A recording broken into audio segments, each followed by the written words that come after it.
ఇవాళ కేసీఆర్ గారి నాయకత్వంలో ఖచ్చితంగా మీరు ఎన్ని అక్రమ కేసులు మా మీద పెట్టి నన్ను జైలు పంపాలనుకున్నావు అని ఎన్నిసార్లు అనుకున్నా ఖచ్చితంగా మేము నువ్వు కేసులు పెట్టినంత మాత్రాన భయపడేది ఉండదు.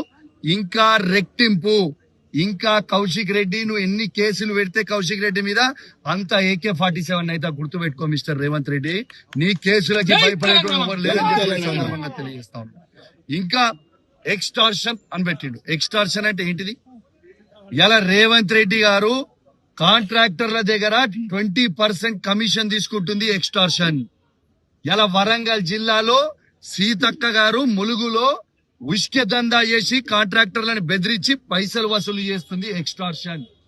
ఇవాళ కడియం శ్రీహరి గారు పేదల భూములు బెదిరించి గుంజుకుంటున్నాడు.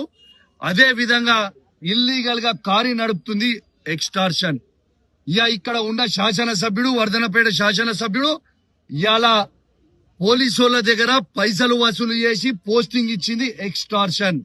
బిడ్డ మీ బట్టలిప్పుతా రేపు మొత్తం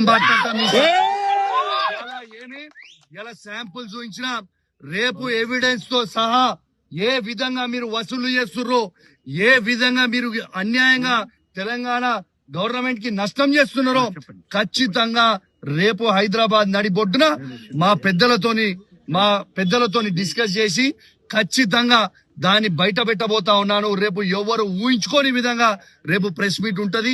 అన్ని నిజాలు మొత్తం కూడా బయట పెడతామని చెప్పి కూడా ఈ సందర్భంగా తెలియజేస్తూ మరొక్కసారి కేసీఆర్ గారికి, కేటీఆర్ గారికి, హరీష్ రావు గారికి మరియు మా బీఆర్ఎస్ పార్టీ కుటుంబ సభ్యులందరికీ కూడా మరొక్కసారి నా చేతులు జోడించి శిరస్సు వంచి మరీ మీ అందరు కూడా ధన్యవాదాలు తెలియజేస్తూ, మరియు మీకు పొద్దున్నే కేటీఆర్ గారు, హరీష్ రావు గారు మా బీఆర్ఎస్ పార్టీ ట్వీట్ చేసింది.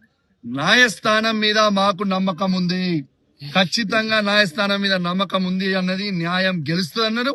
ఖచ్చితంగా న్యాయస్థానంకి కూడా ఉన్న వాళ్ళందరికీ కూడా నా ప్రత్యేకంగా ధన్యవాదాలు తెలియజేస్తున్నా. ఎందుకంటే న్యాయం వైపు మీ అందరు కూడా నిలబడ్డందుకు అని చెప్పి కూడా ఈ సందర్భంగా తెలియజేస్తూ మరియు సెలవు తీసుకుంటా ఉన్నాను. రేపు ఇంకా డీటెయిల్ గా కూడా రేపు పొద్దున కూడా మాట్లాడతా. ఎందుకంటే మీ అందరు కూడా పొద్దున్న నుంచి టైర్డ్ అయి ఉన్నారు, చాలా ఇబ్బందిగా ఉన్నారు.